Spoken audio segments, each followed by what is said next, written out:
ایده بعدی هم رنگ کردن تخم مرغ با مواد طبیعی هست که یه ظرف رو توش کلم قرمز میریزیم و توی یه ظرف دیگه لبوی رنده شده میریزیم.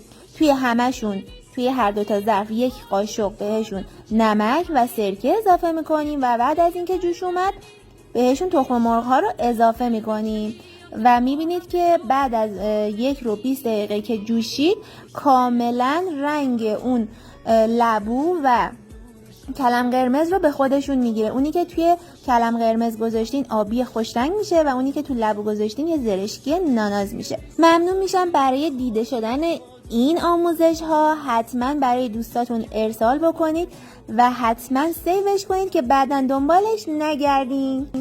ایده سوم که خودم هم عاشقشم درست کردن تخم مرغ دکوپاژ شده است که احتیاج داریم به دستمال سفره و خود سفیده تخم مرغ.